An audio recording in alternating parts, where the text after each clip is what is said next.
Hey, Lo, Harold Pollack, how are you doing? Doing great. Great to talk to you. Harold, welcome to the Glenn Show. Glenn Loury here. I'm at Stanford University on leave from Brown University talking to my friend, colleague, interlocutor. You see him often here on the Glenn Show, one Harold Pollack. Recently, and congratulations, Harold, of financial advice fame. Harold has a day job and a night job. His day job is professor at the University of Chicago School of Social Service Administration, where he knows everything about public health and a lot of other stuff besides. And his night job is, what? A financial advisor. We were talking about Bernie Madoff the other day. Anyway, We're just here to talk. We're going to talk for a while about various different things. I'm welcoming Harold. Hey, great to see you. Yeah. The book. Yeah, so I'm selling a book. It's interesting. So I don't have a copy within reach to wave, but that's all right. No, it's not all right. It's neither do I, or I would be waving it. It's an interesting thing. You know, our book is called The Index Card: Why Personal Finance Doesn't Have to Be Complicated. And I've been going on radio shows, and it actually does connect with my work. I'm doing a randomized trial where we're going to include some financial coaching for people to try to learn about how to help people manage their finances better. But it's been sort of an interesting trip learning about marketing and going on a lot of radio shows and writing. I've been writing pieces in Vox and The Atlantic and some other places about. You're getting a lot of play, Harold. a lot of play.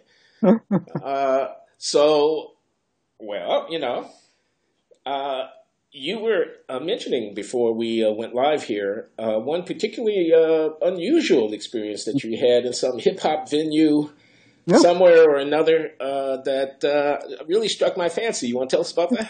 So I was asked to go on a serious radio show, and one thing that somehow hadn't come over the transom was that it was a sort of shock jock hip-hop show, sort of like Howard Stern goes to hip-hop. And pretty much the first, from the first sentence on, we're having an R-rated conversation. And so can I use, for blogging heads, can I? Well, yeah, I think within, some bounds of decency, but absolutely. I mean, for realism's sake, I think you should tell us what happened. What happened, Harold? We're dying to hear. Well, so we start throwing around the vocabulary from the first sentence of like, okay, this is, it's just the first sentence virtually is, so Dr. Pollack, you're telling me if I put more in my 401k, I'll basically get a lot more dating success. It was not quite, although with a more carnal probably inflection than what you rendered there. Yes, slightly. And I think I'm sort of taken aback that I wasn't particularly offended. I do urban public health. Okay, I think we could put it this way. The guy said, am I going to get laid more often if I have more in my 401k? Something like that. Which as a hypothesis is, worth exploring. But, is it? And he ends it. I will reward our listeners. I explained at the beginning that he shouldn't call me Dr. Pollack because I'm a social scientist, and I'm always afraid that I'll be on a flight and somebody will be like, Dr. Pollack, the patient, and person in seat 14B can't breathe. You got to come and help us out. And I'm like, well, I could help him with his econometrics maybe, but so he ends up. He says, Dr. Harold Pollack. He's a social scientist. He can't deliver your baby, but he can prevent you from being a broke mofo. And it sort of ends. And that's the end of the show. And what was striking, though, was that we actually had a pretty serious conversation where the guy was, the host was, he was interested. And he was, he was like, how do I save my money? And financial literacy, man. You're doing the world a lot of good and probably getting paid besides. I'm not asking. I mean, I'm just hoping, I'm praying for you to be getting paid. But what was interesting was that within the vernacular of of his milieu, he actually asked me good questions, and I think that we often make all sorts of assumptions about people based on the way that they talk and present themselves. He's just like I'm trying to figure out how to save for my retirement, and I'm a disc jockey, and this is my job, but what do I do? And it was, and he'd actually he had prepared, and it was a good conversation. But anyways, it's been fun actually learning about some aspects of the marketing. I learned how to build a website. I made a nice website. I have a video talking about the fiduciary standard. I'm trying various things so that regular people can see. Most of the issues we talk about are very straightforward, like just don't buy any individual stock. Anybody, if you've read Random Walk on Wall Street or yeah, you should diversify. Is this the idea? Yeah, you buy low cost index funds, and they basically outperform everything else. And the data is so clear that actively managed mutual funds do very poorly. But people are getting utility out of the active management. I think the managers are getting utility out of the active management more. For sure. And it really is remarkable. There's actually this Odeon Barber literature where they look at individual stock picking and how unbelievably bad everybody is. It's not just the guys in their basement, in their pajamas doing day trading. It's all of us. The ones with the suits and ties are also pretty bad at it. Yeah, including the people that we pay to do it. And so some of the stuff is very simple, but some of it's not so simple, like the fiduciary standard. How do you explain that in a way that doesn't induce narcolepsy? So I made this little 3-minute video where I have this woman talking to her financial advisor, and she's got a cake, and the cake's got a big slice out of it. And the slice is basically the difference between what she would have in her retirement if she had bought low-cost index funds and what she's been paying him, to put her into actively managed funds. And how big is the slice, Harold? Slice can be pretty big. Over time, it can be almost 20%. That's pretty significant. There's a lot of debate about that. Okay, let me ask you a question. This is my personal finance opportunity, which is basically I have all my money in a Fidelity set of funds, and they are actively managed, some of it, and they do charge a fee.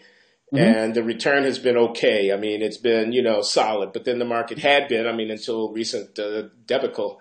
Yeah. But am I making a mistake? Should I pull it out and do my own, and buy into some sort of easily accessed, well-balanced mutual fund of the sort that you're talking about, not pay anybody any fees and just ride the market whichever way it goes without active management? One of the things they're doing to sell the management to me is about taxes and estate stuff. And, I don't understand it well enough, and obviously that's not what we're going to be talking about here, but just that, a simple cut. Should I be having my hands on the money, or should I just give it over to Fidelity and let them do what they're going to do with it? Well, I think in terms of investment success, the low-fee index fund is going to beat out whatever you're doing now. So I would get on the web and take the hour that it's going to take to look at all your stuff and just figure out how much you're paying in fees. My guess is you're paying a little more than you think you're paying.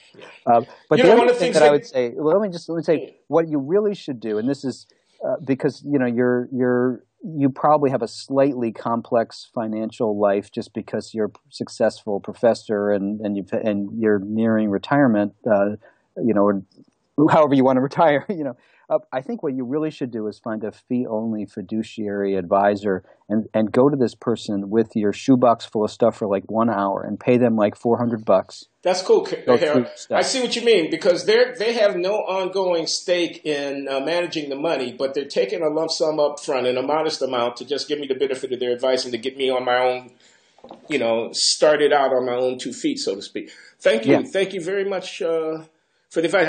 I was going to make this behavioral economics remark, which is the way that the Fidelity people keep you hooked in, or at least keep me hooked in, is I've got my personal contact advisor, counselor person, okay? I get to go in for meetings about my money, 2, 3, 4 times a year if I want them, and the person will hold my hand and walk me, and they've got these various economists. I can see how simplistic and kind of Mickey Mouse the whole thing is, that they're selling, oh, you want this, and then they have all their spiels about, your cycles of your retirement, whatever. I won't bore you. But I'm saying the contact is affirming somehow, it's like, yeah, I'm important. I get to park my car in the Mandarin Oriental Hotel valet for free across the street from the thing, stride in because I'm a big investor. And come on, it's really deep how they psych you out. By the way, one of my favorite phrases is, if it's free, you're the product. Yeah, exactly. There is no free lunch. We know that. but the thing is, the advice that they give you might well be good, actually. And one of the best pieces of advice that they probably do give you, like right now during the debacle, my guess is this person that you're talking to Yeah. is doing you a real service, because if you went in there and you said, "I want to sell all my crap," Yeah. he That's would just exactly be able what to they talk do. it down. Yeah. And he's Stay calm, please. Yeah. He's cheaper than a mistake, and that's one of their sales pitches. But you should pay for the advice straight up and not mix that with the things. They give often good advice, but it's mixed. But they make the money with the overpriced products, and that's sort of a bad combination. But one of the unfortunate side effects is that because so much of that, the fees are hidden, when they actually try to charge you straight up, you have a case of sticker shock. And the behavioral economics of being confronted with that makes it hard for the fee-only people. If somebody says, "Hey, I want to charge you $1,000 to sit with me for an hour and a half because I'm really expert at your portfolio as a successful tenured professor," you'd be like, "Shit, $1,000 is a lot of money." And the fact that you're already paying way more than $1,000 right now. I wouldn't regard $1,000 to be a lot of money for this. Or to tell lawyers if they were helping you estate plan, which, and figure out your trust situation, all that kind of stuff. They've got expertise and some effort is required. It's $1,000 on the base of however much it is, but the base is seven figures. So, it's anyway. Yeah. So much for that.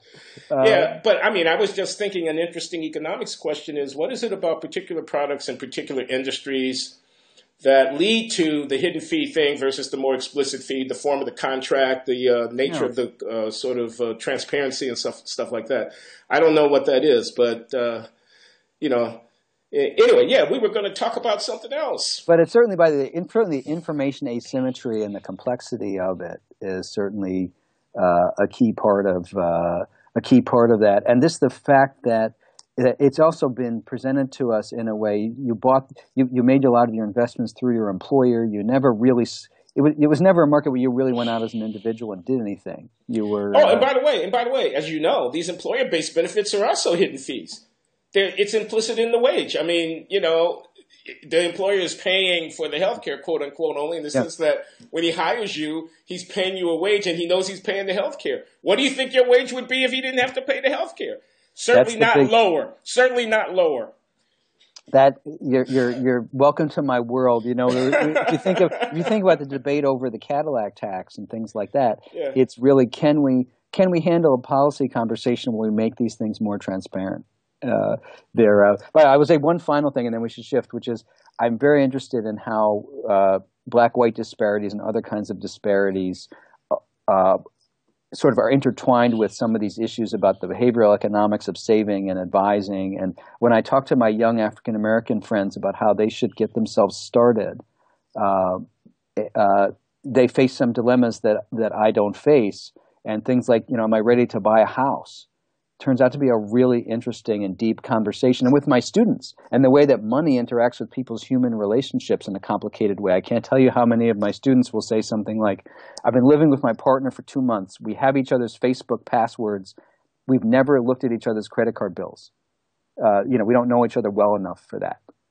And, and we all know, money is just very intimate. You're raising a lot of deep issues because what is intimacy and how much does intimacy extend to financial information sharing, which presumably has something to do with the hazard rate on the termination of the relationship. You know what I mean? If it's a long half-life, then you're probably more interested in binding kind of things and you'll be more willing to share information. But on this wealth point, and the racial difference, that, of course, is a major vehicle by which the structural racism argument proceeding from journalists like Ta-Nehisi Coates and academics on campuses around the country, this has become all the rage. Yeah. And it's going to be observed that black wealth is lower. Darity, I had him on the program recently at Duke. I like him a lot. There's a guy called Tom Shapiro, who's a sociologist. I think he's at NYU.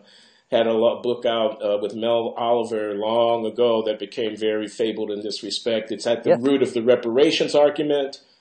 The reparations argument is substantially buttressed to the extent that it can be buttressed. We could have an argument about reparations, but not for this day. I just say wealth disparities.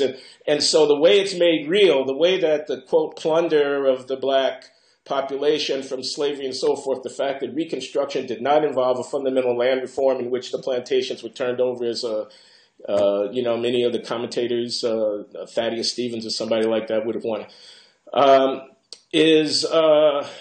when affirmative action was white would be in the conversation. Okay, so that, although I think it's complicated. I mean, I appreciate Katznelson, Ira Katznelson, historian and Columbia political scientist, point about the bias. It was a conservative Southern Democratic majority that FDR was working with. They didn't want their entire institutional framework upset, and so there's bias built in. On the other hand, you have to say the blacks were helped by the New Deal. I mean, they weren't hurt by the New Deal. Okay? They were helped, but they were helped less than that they should have been, etc. And therefore the cumulative effect of this comes down when you're trying to buy a house and the kid is 23 years old, and one set of kids has parents that can write a $50,000 check, and the other set of kids doesn't have those kind of parents, and then everything is thrown a kilter. And what I want to ask you basically is that racism? Is it remediable? Should it be remediated? Is it rightly thought of in racial terms? What do we want to say about it? What do we want to say about the fact that, land tenure, if you looked at land tenure, you'd probably find, that black peasants didn't get the right kind of access or whatever. You could also do implicit stuff like people didn't have representation. It was governance without representation. They didn't have a vote. So in effect, they're being extracted from. They're being appropriated. I mean, there's no limit, it seems to me, to the ways in which you can do this. And what interests me about, some other day we really should have a deep conversation about this. But what interests me is sort of the optimal behavior of individuals in the environment in which they find themselves. And from one of the reasons why, so I tell a lot of my young friends, especially if they don't have kids, I say, why don't you put your money in an index fund? First of all, everybody should be investing in index funds. But secondly, you're going to pay the same price as everybody else, and you're not going to be embedded within an entire structure of transactions where you might be at a disadvantage in the housing market, and also where you might not, because you don't have as much wealth as some of your counterparts might have, the leveraging of putting down a huge chunk of your wealth in a house is more risky for you. And also just the reality that a lot of the relationships, that there's a difference in the divorce rate, for example, between blacks and whites. And if you plunk all your money into a house and then something happens to your job or your relationship, financially it's devastating. There are ways in which this history and sort of the reality of the sociology of American life as it often shows up in race affects the decision making. There's no doubt of that, but not but. I mean, affirming everything that you just said, very interesting. Still, I want to say, like you say, divorce rate differences, and of course these things are all connected.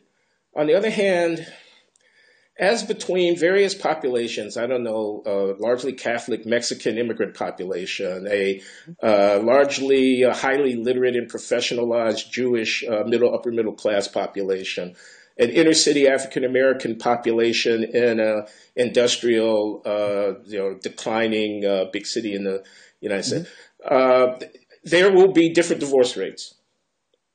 Different rates of out-of-wedlock birth, different rates of cohabitation, different rates of homosexuality, different rates of a whole lot of other expressions. I'm sorry, I don't mean to equate homosexuality with any other pathology. It's socially. I'm not saying any of these things are pathologies. No. Different patterns of behavioral expression, but we are reluctant to allow that there might be different cultural norms, that there might actually be differences in the collective and affirmed, enforced, and believed in sets of values of what constitutes honor, of what is a life well lived. These communities may be different in some way. Now, if I observe these historical patterns, and I know that there's been wealth appropriation disadvantageous to the African-American population, and I disallow a priori, and, of course, I went into that cultural observation because we all know that it's not permissible within polite discourse, within academic discourse, within public accounts. I mean, I saw something amazing here, and I know I'm rambling a little bit, but I'll get to my point. I saw Bernie Sanders chastised in Ceylon by Joan Walsh for saying in the debate with Hillary Clinton that his broad-based social democratic program would reduce incarceration rates and other kinds of things because when people had jobs, there would be less criminal behavior or something like that, okay? And he was chastised for suggesting that somehow it was criminal behavior among blacks, bad behavior among them, which would be diminished by his program, which was going to get him in trouble. The title of the piece was Bernie Sanders Has an Obama Problem. Okay? And it was going to get him in trouble because he had dared make reference to some differences in behavioral patterns linked to race, which were going to be ameliorated by his public policies.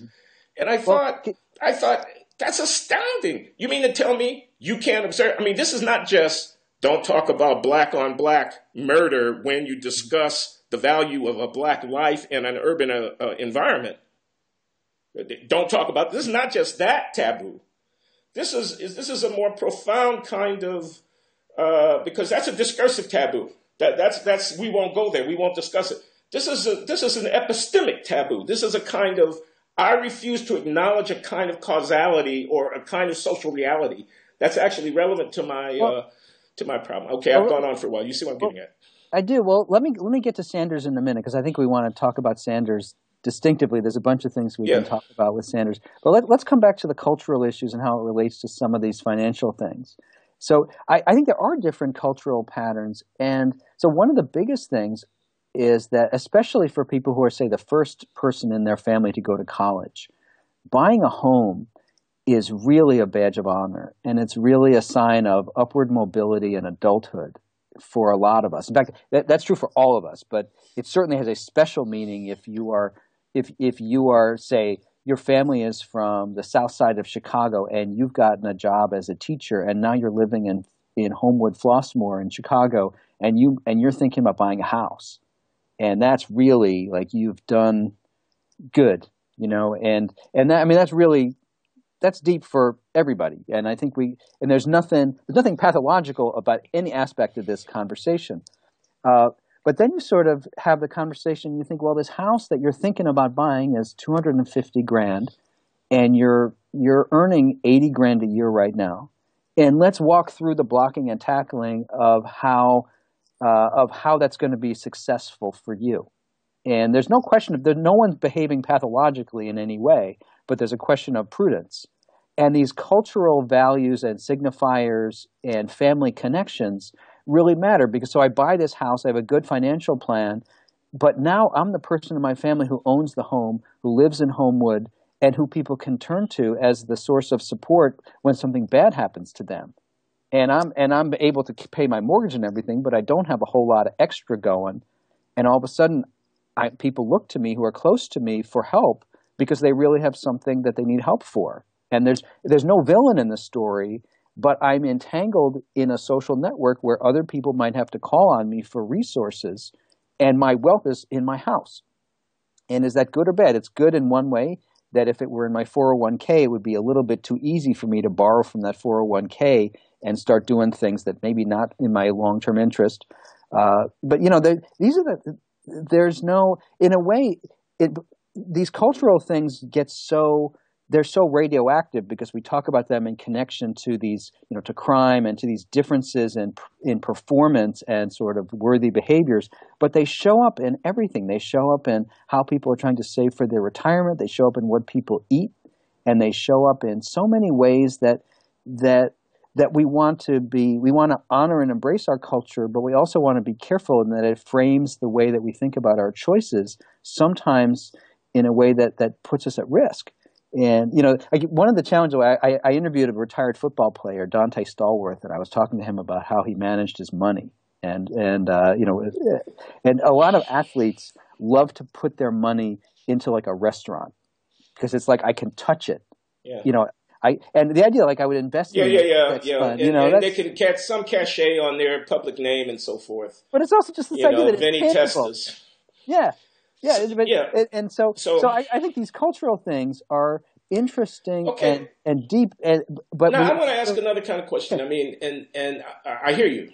Hmm. Culture matters for behavior. These are deep things. It varies, affected by history. Hmm. Do we, as it were, hold people responsible for their cultures or harmless from them? Now, I'm drawing a contrast, and here's what I mean. Say I had a behavior like overeating, eating fried food, smoking, which was associated with cardiovascular disease or diabetes or something like that. And say I had health disparities and higher mortality and morbidity in a population, African-American population. I ate at a Jewish deli last night, by the way, where I assure you we honored All that right. high-fat tradition. All right. So we got cultural variation. It affects Yeah. diet. It affects mortality and morbidity. Okay. So now I come down to assessing health disparities. And let's suppose that exists. Let's suppose there's a difference in life expectancy. Somebody stands up and they cite the difference in life expectancy. Yeah.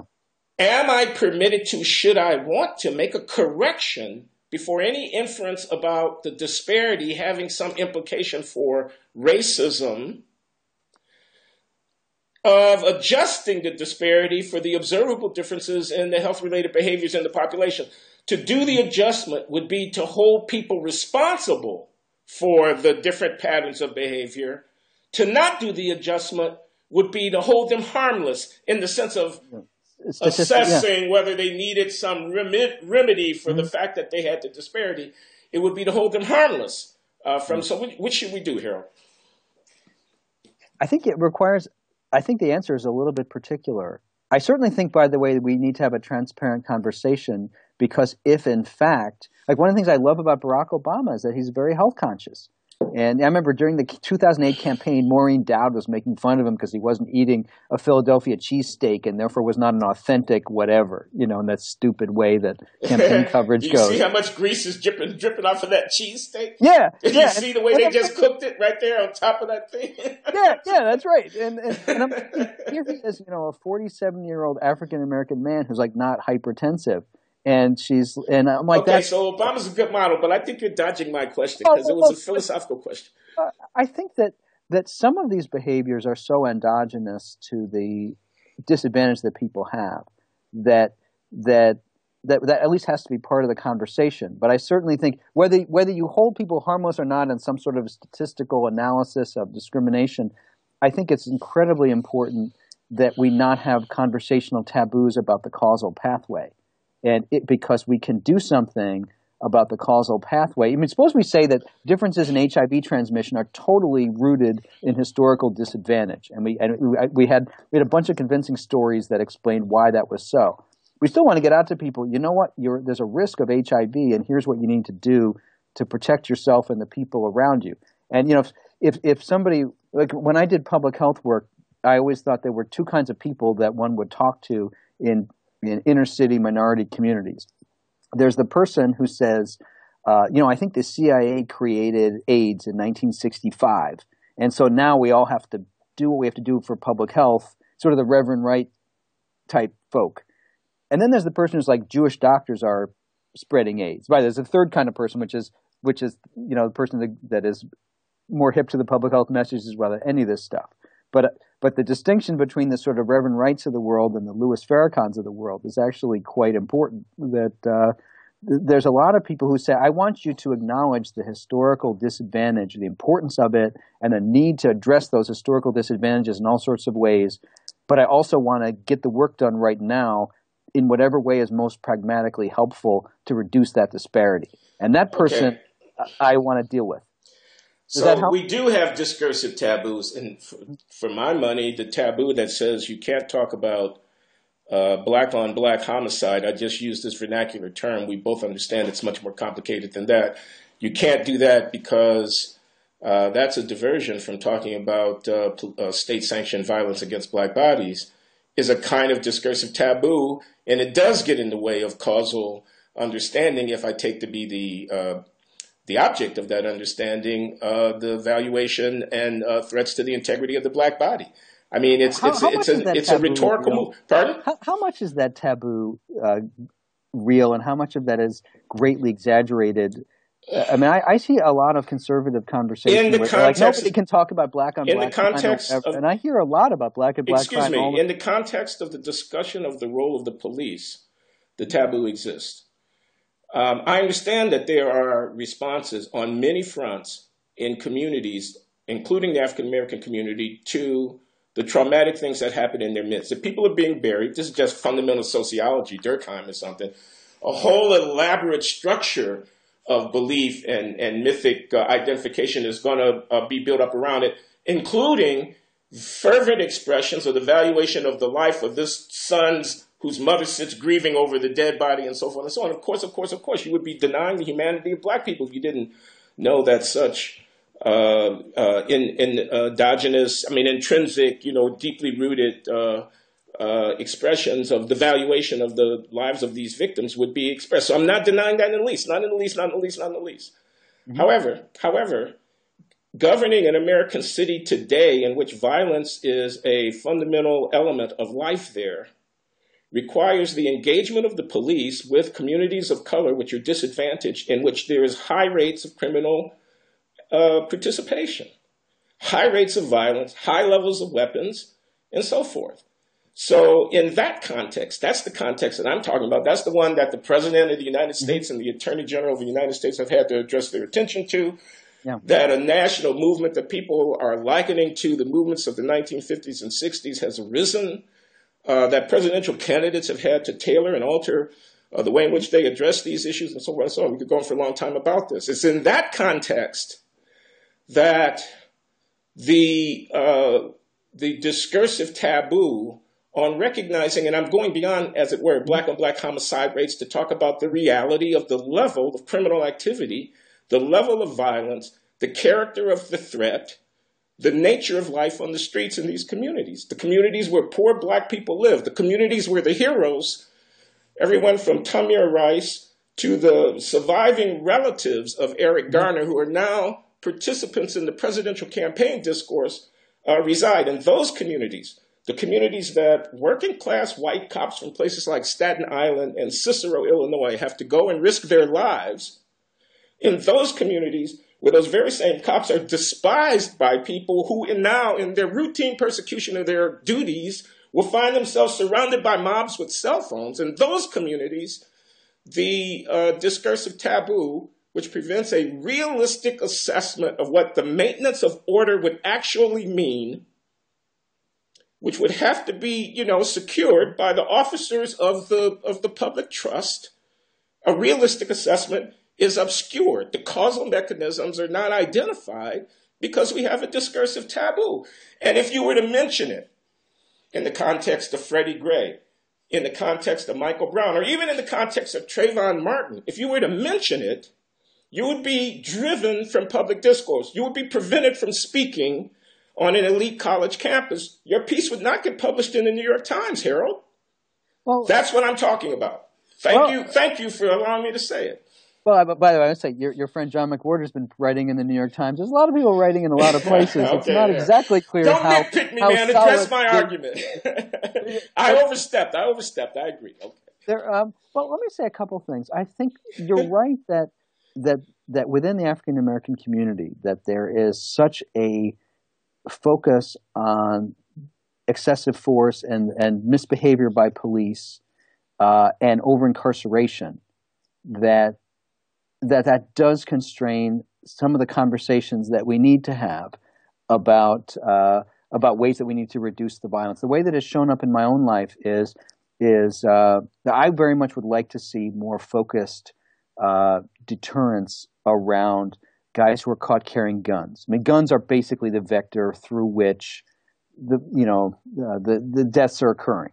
A couple of young guys get into it. One of them has a gun, and we have a dead body. And if there's no gun, there's no dead body. And these young guys are walking around with guns because they're scared of each other, and then they get into it because some guy looks at their girlfriend. And there's this, and we can tell. And I thought Ta-Nehisi told that story actually pretty well in Between the World and Me about you could tell it. You could obviously a game theoretic explanation is pretty obvious about how they're stuck in this equilibrium that we're trying to get out of. When I go and talk to people in the South Side of Chicago, and I say, we really have to have a more focused deterrence message around the guys who are caught with an illegal gun. It's a very difficult conversation for me to make much headway on because people are so upset about over-incarceration and the drug war, and because the same people who want to see more stringent gun stuff are often the people who are seen as people who are closing schools and not dealing with the social needs of the community, and there's not a lot of oxygen for a conversation about moving this aspect of policing in a more aggressive direction, and I think that the way that you have to deal with those taboos, I think, is by actually having legitimacy and relationships within that community, and then doing it. But you are right that there are some aspects of the problem that right now we have to find a better way to talk about, and I think I can tell you. So I'll get another Ta-Nehisi story since he comes up a lot on this. He came up to visit me when he was writing the reparations article, and we went out to dinner with a bunch of CPD brass and policymakers, and we were talking about the gun issue and how so many of the guys that are arrested in gun stuff have serious rap sheets, and how it's a real problem. And I think that we had a good conversation. And then Ta-Nehisi goes out the next day, and he's researching the piece, and he's harassed by the Chicago Police Department with his friends. And he goes back to Washington. He writes, I had a dinner with people, and I sort of, the wine was flowing. It was a good conversation. I forgot about some. Let's talk about that for a minute. Let's talk about that. No, I hear you. I shouldn't. I'm sorry. I'm cutting you off. Go ahead. If you want to go ahead. You let me talk for a long time. He was basically saying thank you to the Chicago Police Department for reminding me of some basic realities about who I would have to trust if we went, if we had more aggressive policies. He should be bigger than that, is what I want to say, and it's a hard point. His duty is to rise above it. And not be driven by that experience.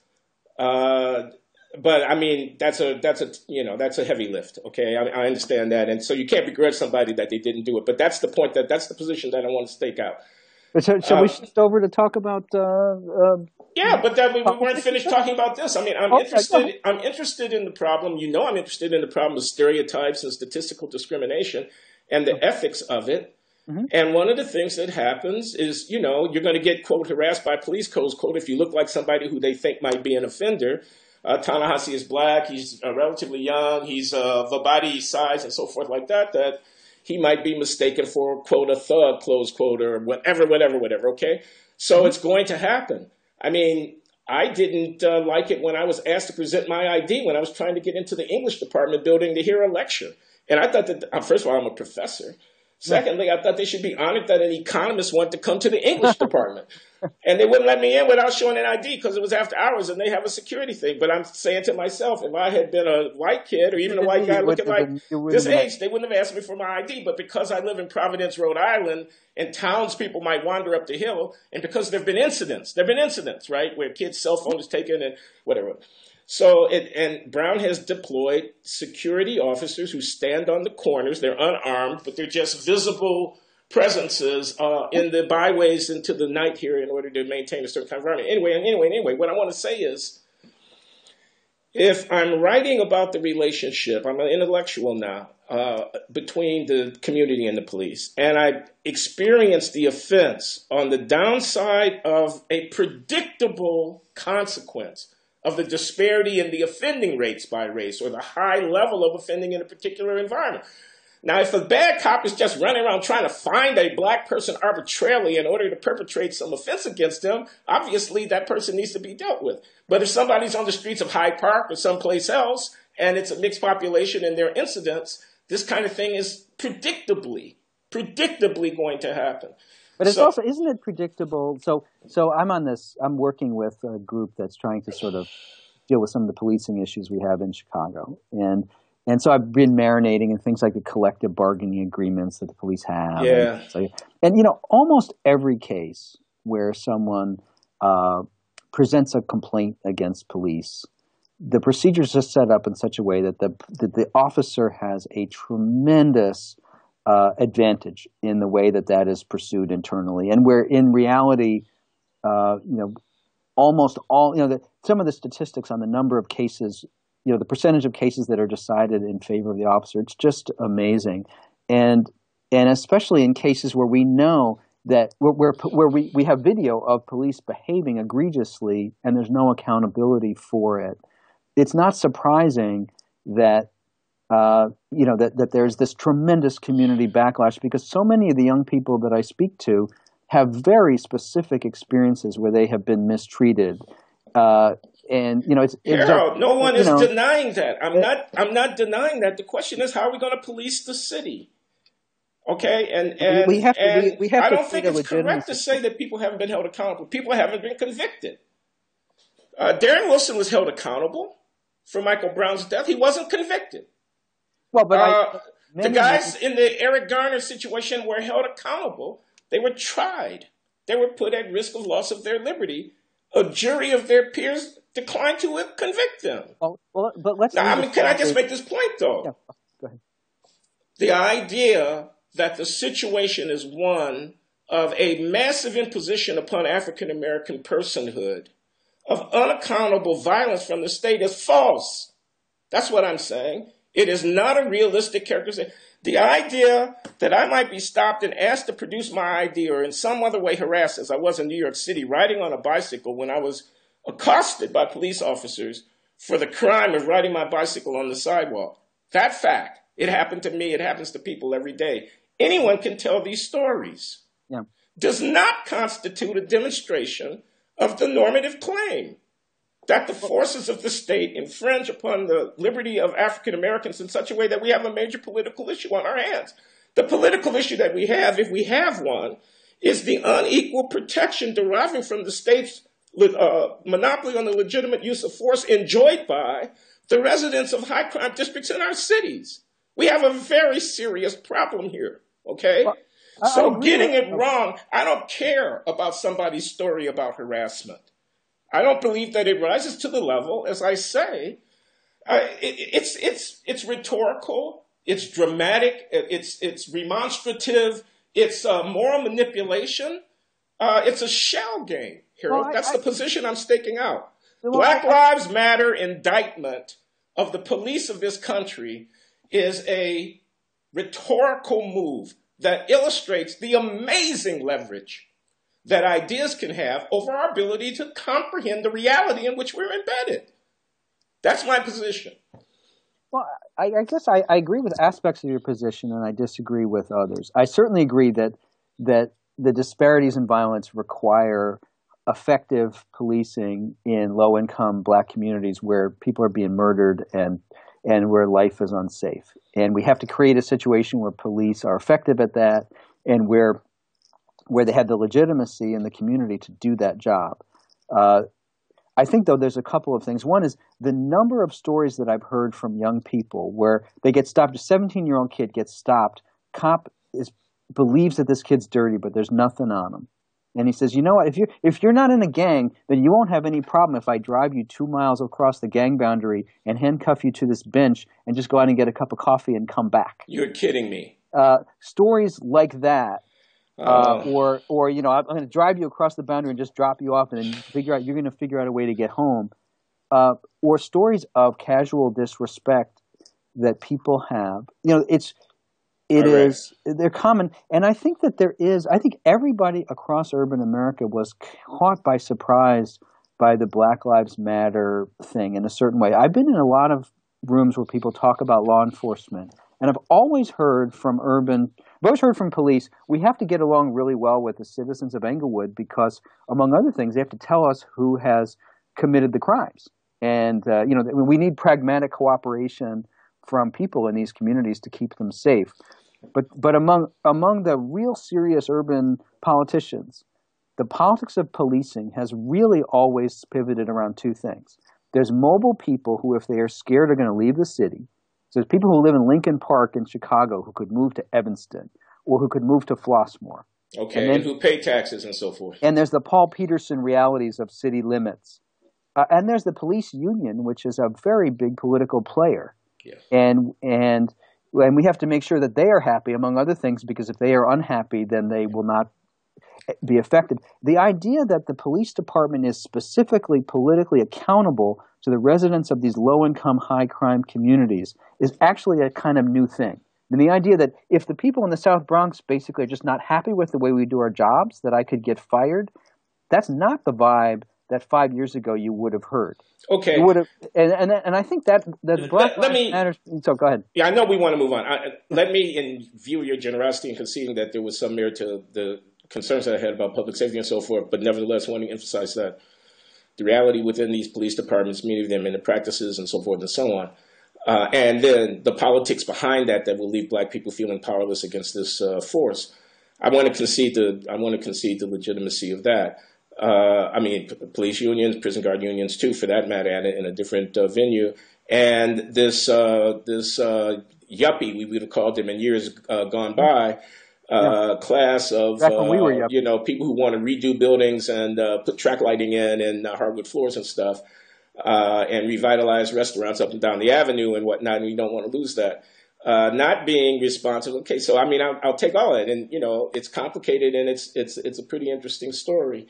But we're talking about Black Lives Matter, and we're talking about a movement, and we're intellectuals, and we're also talking about discursive taboos. And I want to mention, if I may, the case of Imani Perry. Did you see this?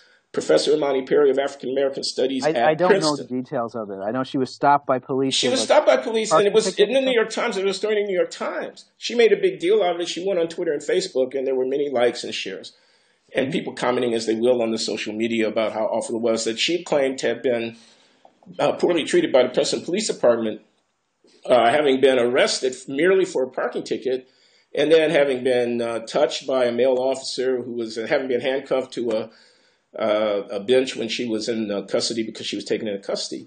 And it was all about a parking ticket from 3 years ago. And the fact, as reported in the New York Times and as recounted by the Princeton police, although at one point on Twitter I saw that she was saying that the Princeton police chief was lying, and I therefore don't know, but I can tell you it was reported in the New York Times. She was stopped for driving 47 in a 25-mile zone. She was on a license that had been suspended in 2013, so she was driving without a license. And indeed, a warrant had been issued for her arrest in virtue of her neglect of the parking tickets from some previous period. The police had a case. There was a webcam, a dashboard cam. The police chief said he saw nothing unusual. He said they don't have a protocol about men touching women. That sometimes has to be done because they don't have enough female officers, although he was willing to look into whether or not it was appropriate in this case.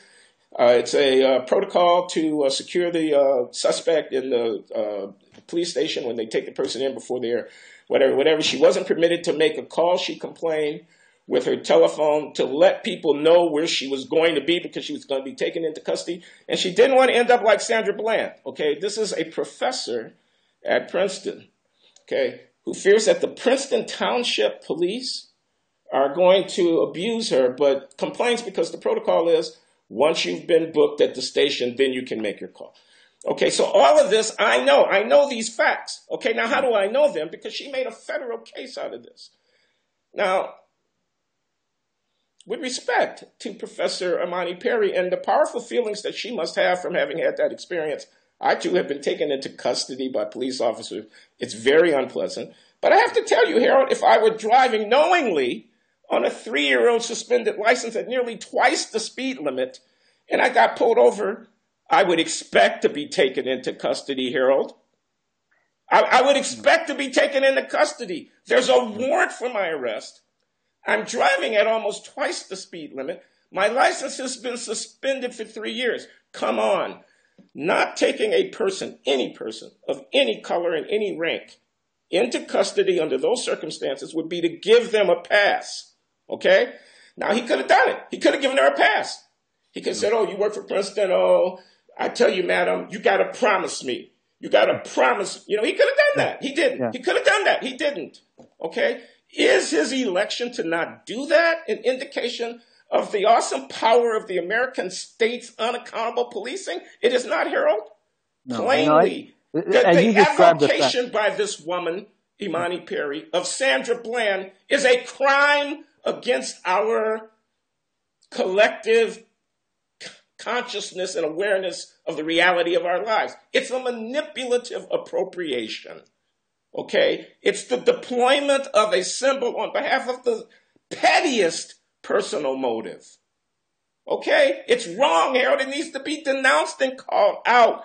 Black women in Princeton are not subject to the rogue authority of police officers. And the fact that this woman, who happens to be a professor at Princeton, is able to make her negligence and inattention to her civic obligations, renew your license, pay your fine, into an instance of an affront against Black people, I deeply and profoundly resent it.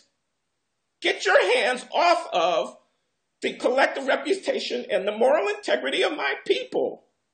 You don't act as a Black person when you do that. You act as a selfish little brat when you do that. That's right. You heard it here. I mean, I'm sorry if I put you at a disadvantage because you haven't followed the case closely, and there's no reason for you to have an opinion. And certainly I'm not asking you to affirm my opinion. I'm willing to go out on that limb all by myself. Fair enough. Let me say that there's certainly, it sounds like the police have a case in this. And the police often, and all of these cases, many of these cases, there's a level of ambiguity and there's a level of just what happened that, that needs to be respected.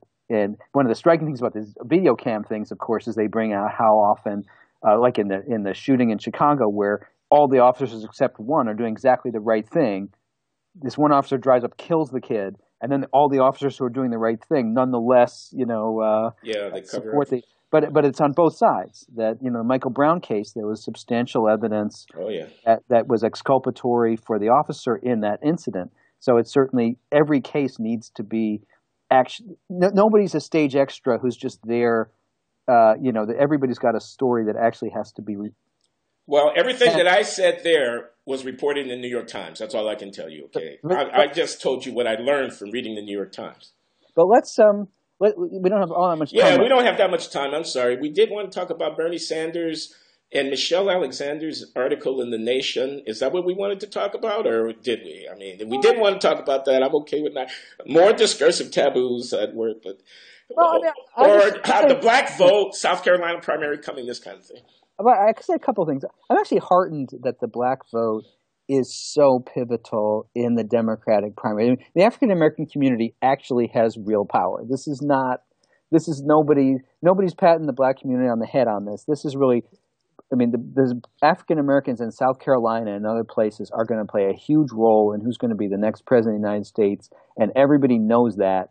And you watch Sanders and Clinton debate, and they're basically speaking straight to the Black and Hispanic communities that are so critical in the Democratic Party, and I think that's actually a great thing. This is actual power. This is not.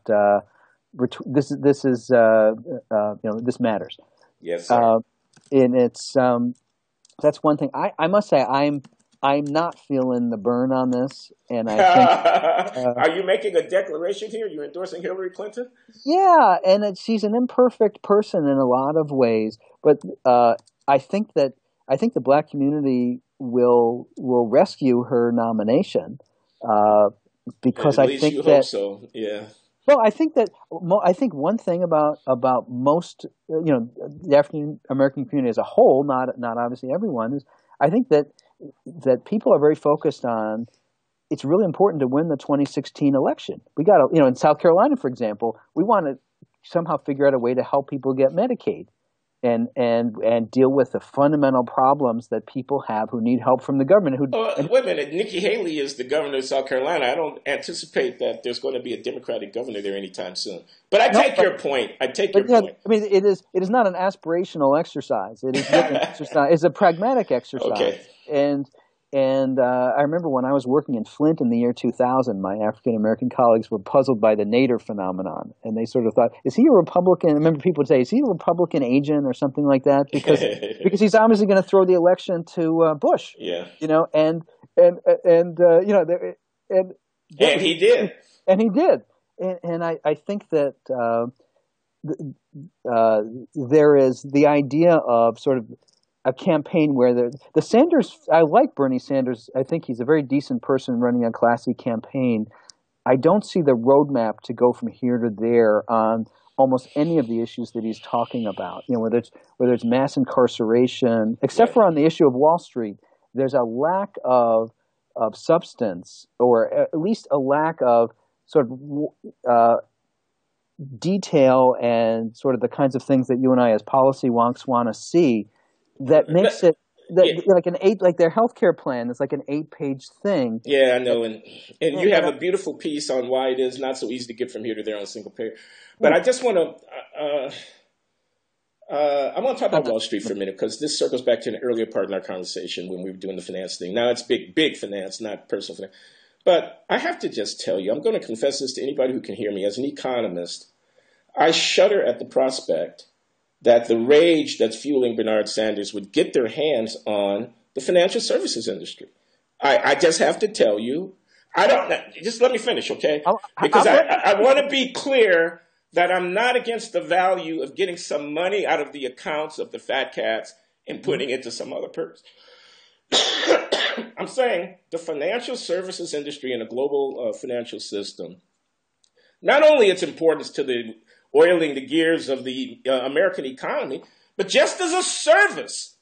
It's a global business. It's huge, okay? Now, speculation tax. Every trade is some kind of evil thing that we need to be afraid of. Come on.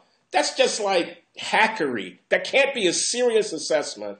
Well, the Tobin tax of the incidents of the kinds of taxation things that he wants to do. And breaking up the banks, it seems to me, and again, I'm not an expert, but maybe you are, not a lot easier. I'm just telling you the shudder that this rhetoric gives me if I contemplate that would actually come to pass. Mm-hmm. People are going to get mad at me for saying this. It's kind of like there's a goose laying something of a golden egg here. I get it about 2008. I get it about over-leveraging. I get it about complex instruments. I get it about non-transparency. I get it about rating agencies. There's a long list of stuff that you're getting there, Glenn. It's starting to add up. Go ahead. Does it add up to some kind of, quote, speculation tax on every transaction that's enacted on an exchange? And this suspicion that these guys, I'm going to be saying what Hillary Clinton probably would say if she could say it, the suspicion that this industry is peopled by these nefarious bloodsuckers. I'll just take my apostasy one step further and give you a chance to rebut me fully. The top 1% got this much of the economy's growth. Okay? It's a ludicrous, manipulative way of talking. As if, when I see the economy go, that increment was some public thing to which everybody is, having access at differential weights. It got produced, Harold. Well, let me just finish the point. The point is, how did it get produced? And does the fruit of that labor belong to the people who provided it?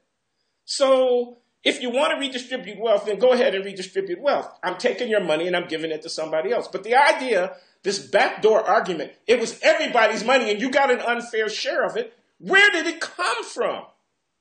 Well, I think that there's a couple of things that go on, some of which are in the. I get this when you gave your list. You have this sector where there's a huge amount of rent seeking, where there's a huge amount of public sector backstopping of risk, which is assumed in these complex transactions that you're describing, where the social benefit of a lot of what's happening is difficult to specify. I don't see a lot of people saying, it's really horrible that Steve Jobs and Bill Gates have such ridiculous amounts of money, because there's some sense, you make an iPhone and you sell it and people buy it and you end up with a huge amount of money. That's the way capitalism is supposed to work. An awful lot of what's happened in the financial sector has harmed the broader economy in various ways, imposed all sorts of externalities, and the power of this sector, because of rising inequality, their ability to influence the political system. Well, that's another point. That's a separate point. But okay. So there's a lot, and the idea that a Tobin transaction tax or something might be helpful is at least worth considering, in my view, because especially if you come back to the beginning of the conversation, a ton of what the sector is doing is it's very debatable that it's creating social value. Okay, Certainly, so to regulate the personal finance industry in a fundamentally more stringent way, which they're fighting very very fiercely. There's a lot there that where they need to be curbed. we're dealing here with the intellectual fallout of 2008, 2007, and 2008, I think. And the discrediting not only of the financial services industry, especially at the top and in the big banks, but also of the intellectual, the economics, finance theories of the Robert Mertens and the Eugene Famas and all these other people besides. And we're in the behavioral economics nudge world of pools of money that people, because they know the tricks of the game, are able to get access to, which should be sucked up and made available to the public, and so on and so on. I accept that, but I accept that we're in that environment. Okay. I don't necessarily accept the characterization of the industry or of the activities that are undertaken there. So, for example, let me just add one more group that's been discredited, which is the group of politicians who I often agree with, actually, on a lot of policy issues, but who are very closely identified with the financial industry, and who basically took the perspective that the financial industry should be pretty much deregulated in a lot of Yeah, they have definitely been discredited. There's no doubt about the repeal of Glass-Steagall and all of that. And Elizabeth Warren is riding high. I get it. And Hillary Rodham Clinton is implicated, and Lawrence Summers is implicated, and so on and so forth. I get it. I agree that they are discredited. I don't know that they are in every respect wrong. Okay, so here, I just want to try. This is The Economist. If you want to call me a neoliberal, then go ahead and do it. But I'm just going to say the following thing.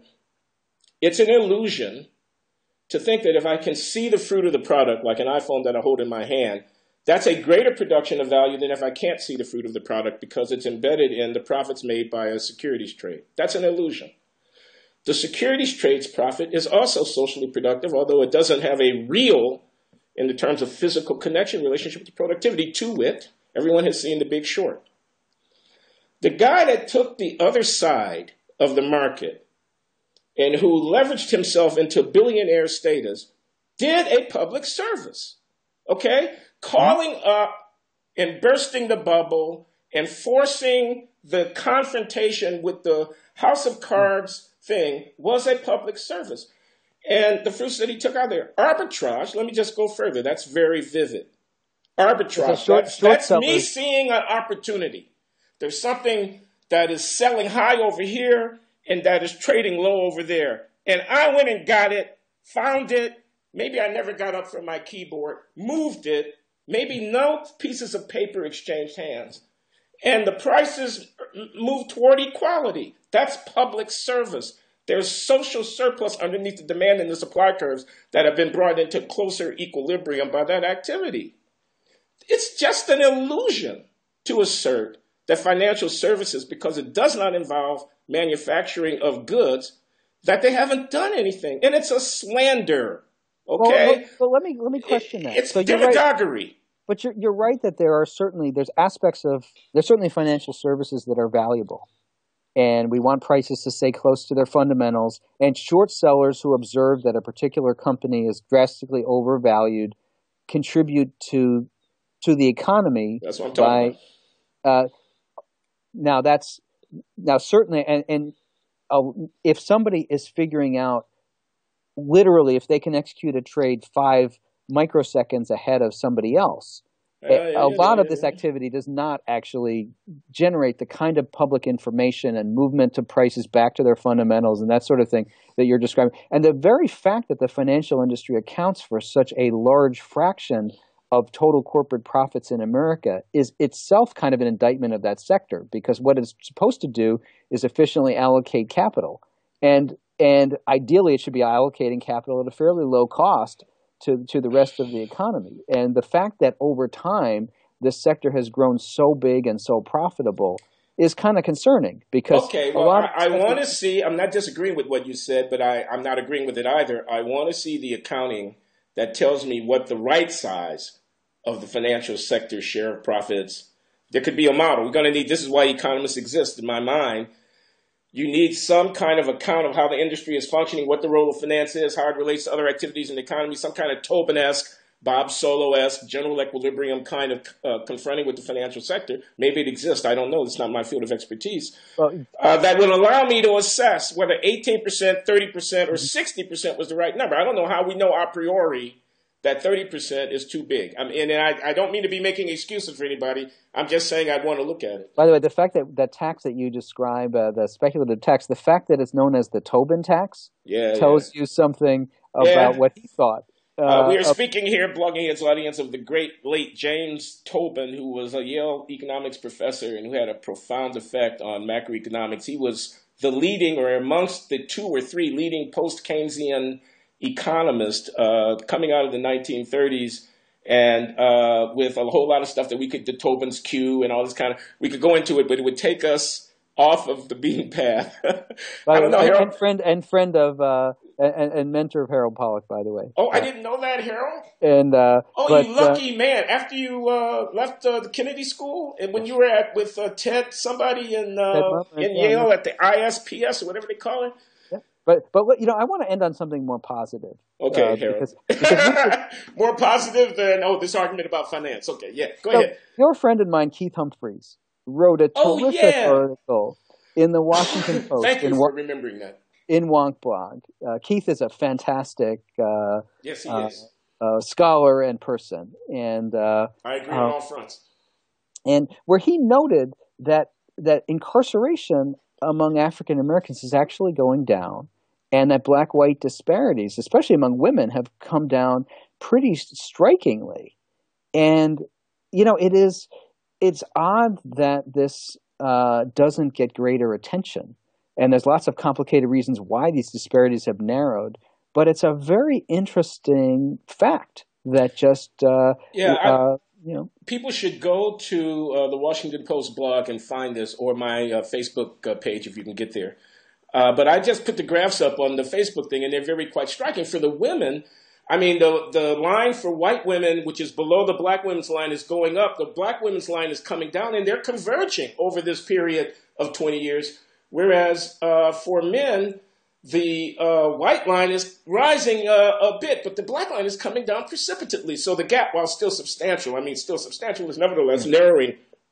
These are the rates of persons in custody per 100,000 in the population that he's showing. If you went to samefacts.com, by the way, you would also see Keith has a piece there. There you are. Which, by the way, you are now an occasional contributor to the reality-based community. So I am. I'm at reality-based community, and I'm at Heterodox Academy. Hey, you know about Heterodox Academy? This is Jonathan Haidt. And people are wondering, can I be at both sites?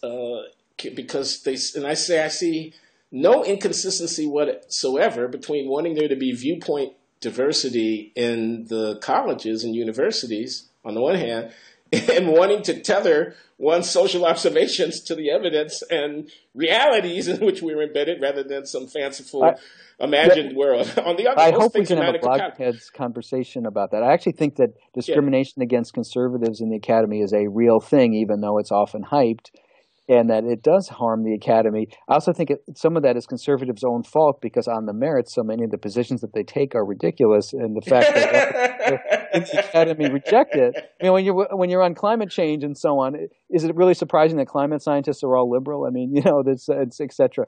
So we could discuss it's a subject for another discussion. Even the climate thing we could talk about, Harold, since neither of us are experts. Therefore, it wouldn't be as touchy as the healthcare thing, where you have the trump cards on me.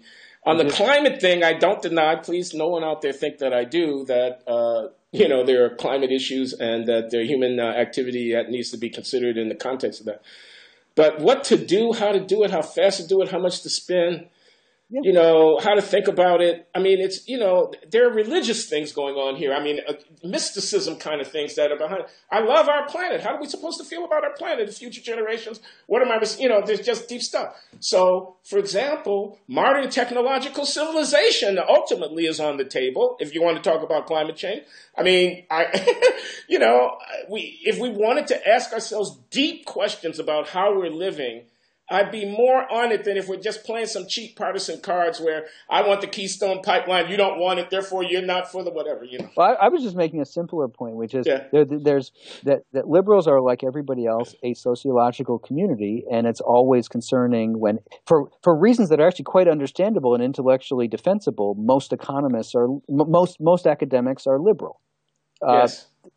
That has consequences for the way that we are able to have conversations, and one can believe that liberals are right about just about everything, and believe still be concerned about that. And that's okay. Now I got to ask you a very mischievous question, which of course you cannot answer because there's no time.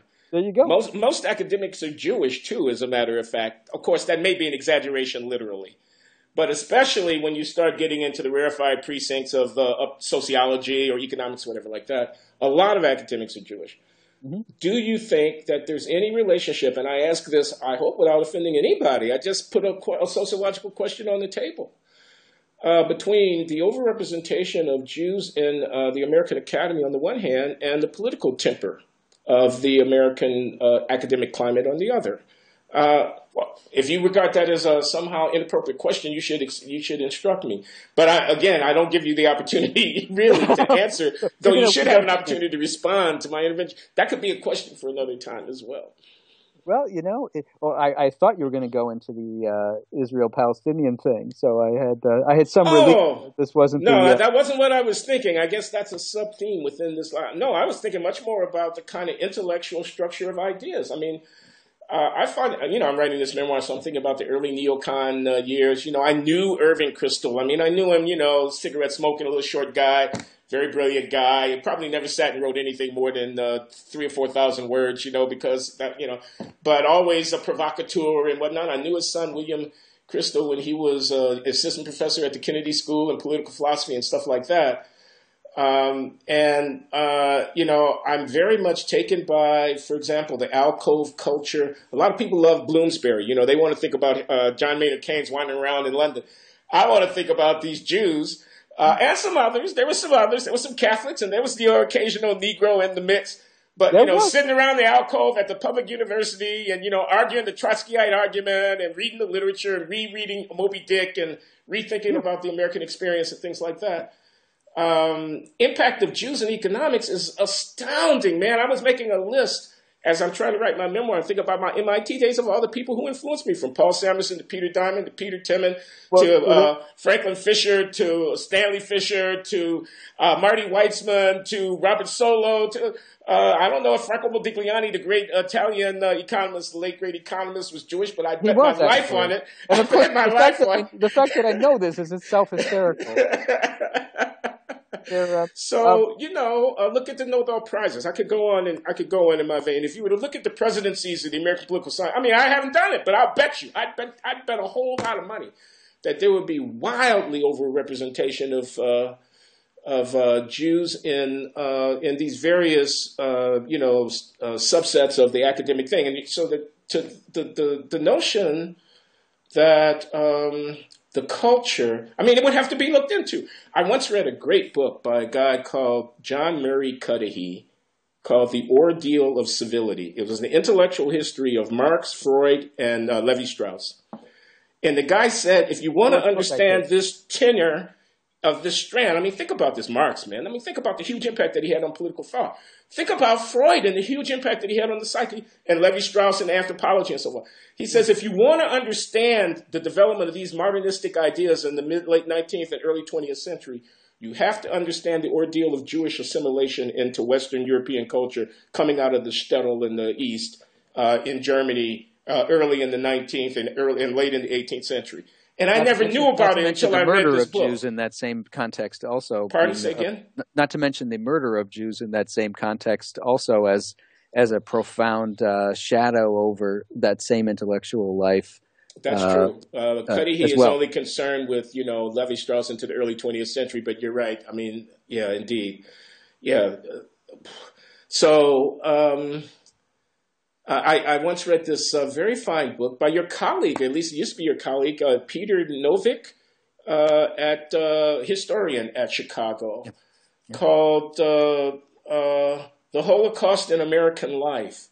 And it's a history of this, idea about how we go off, we veer off into tangents here. But I mean, this power of the Jewish experience interacting with the American experience to color and affect the trajectory of ideas and kind of consensus understandings. But I would add to that also the passing of that is also something that is very poignant, and because among people who are now 65, the story that you're telling is a much more compelling story than among the people who are now 32, for whom the Jewish presence in academia and the Jewish predicament is just fundamentally different. Because of Israel? Because of Israel, and also because in America, because Jews have already assimilated. And Jews who are now a 32-year-old Jewish professor at Harvard, of whom there are obviously quite many, that's a person who comes from, a nice, stereotypically speaking, is coming from a nice suburb in the United States, and it's just had a totally different experience from Kenneth Arrow and Paul Samuelson and all those people that were exiled from MIT to MIT because Harvard didn't like Jews. Since we're still talking for the record, I have to say this, Harold. Ken Arrow came to my lecture. I gave a lecture here at the Center for Advancing Behavioral Sciences on the challenges we confront for racial inequality into the 21st century. Ken Arrow is 93 years old, man. I know. He came up the hill here. I mean, he didn't walk up the hill. That's good. And he was at my lecture, which was amazing. I was so honored by that. But anyway, you're right. That's a very different experience. Stuff. And we should talk about that. This generation, man, Kenneth Arrow, when he published Social Choice and Individual Values in 1950, what was he, 24 years old or something ridiculous like that? Man, if you look at the impact of this guy's ideas in general equilibrium theory and dynamics and economics of uncertainty and contract theory, he founded the health economics, he wrote a fundamental article laying out all the principal agent dynamics that were ongoing there, man. A prodigious figure, a really prodigious figure. And he came up out of that same mix that we were just describing. But the world, Columbia University, go ahead. City College, where my mother, by the way, is a graduate and was a Jewish radical who embodies some of that. She's a wonderful woman. Yeah, they're I would say absolutely. But I think the energy today is in different groups of people and who are also having these profound experiences and it's very strange, by the way, being Jewish, and of course I was raised on the iconography of a lot of the people that you just mentioned, and the great scientists. We could have the same conversation about all Richard Feynman and all these people. Yeah. The list is long. The current, if you look today at walk into the physics department at Stanford, of course, Asians and Asian Americans completely dominate. Yes, sir. That's a good point. And their stories are going to be interesting ones to hear. You'll be pleased to know my son Nehemiah was telling me about Surely You're Joking, Mr. Feynman, which he's reading. It's on his nightstand, and he says it has him laughing and scratching his head and thinking about all these things. So, God bless him, Richard Feynman. I have to give a shout out to my father, who is still learning quantum mechanics at the age of 86. Cancer survivor. He's always calling me up and telling me about the spin on the electron man, that's my dad is also 86. But that's fantastic. Oh man. And I'm so well, that's inspiring. You mean I might actually be trying to learn something in 20 years? Yeah, he's really he sends me these stumblers. God willing, may I live so long. Yeah, aging in America, we spend, 18% of our GDP and more on healthcare, but it's the best 18% that we're spending. And, people can talk about the financial sector and what are we getting out of it. My dad's cancer surgeon, I hope he lives in a really nice house. I hear you. Which I think he does, by the way. Yeah, well, that's a real thing. Saving somebody's life is definitely real. Okay, Harold, thank you very much. I think it's going to be great. I'm going to sign off. Okay, it was great to talk to you, John. Bye.